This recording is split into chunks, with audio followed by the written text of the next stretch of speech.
During the pandemic, the QAnon movement appears to be gaining a lot of followers. Can you talk about what you think about that and what you have to say to people who are following this movement right now? Well, I don't know much about the movement other than I understand they like me very much, which I appreciate, but I don't know much about the movement. I have heard that it is gaining in popularity, and from what I've heard, these are people that when they watch the streets of Portland, when they watch what happened in New York City in just the last 6 or 7 months, but this was starting even 4 years ago when I came here, and I've heard these are people that love our country and they just don't like seeing it. So I don't know really anything about it other than they do supposedly like me, and they also would like to see problems in these areas, like especially the areas that we're talking about, go away, because there's no reason the Democrats can't run a city. Just real quick, at the crux of the theory is this belief that you are secretly saving the world from this satanic cult of pedophiles and cannibals. Does that sound like something you are behind? Or well, I haven't heard that, but is that supposed to be a bad thing or a good thing? I mean, you know, if I can help save the world from problems, I'm willing to do it. I'm willing to put myself out there. And we are actually. We're saving the world from a radical left philosophy that will destroy this country. And when this country is gone, the rest of the world would follow.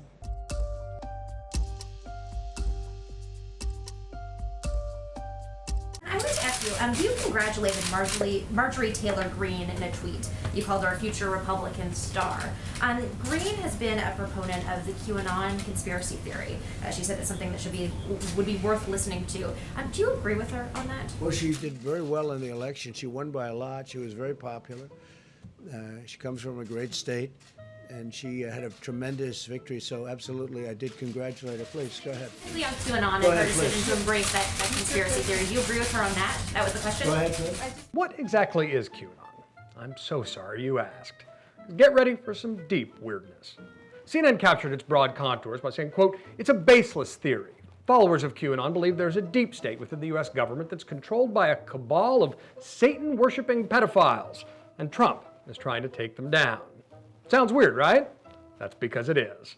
But it has seeped into the groundwater of Trump-era hyperpartisanship, with Q paraphernalia sold outside Trump rallies and appearing with disturbing regularity on his supporters.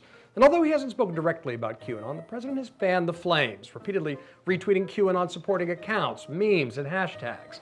The Trump campaign even included QAnon signs in an ad, which was later taken down. This month, Business Insider published data showing the Trump campaign relies on a huge network of QAnon accounts to spread conspiracy theories and disinformation. And get this, a lot of these accounts are inauthentic. According to the tracking site Bot Sentinel, 3 of the top 5 bot-amplified hashtags of 2020 are QAnon related. That's right. If you're a follower, you're probably getting duped by a bot.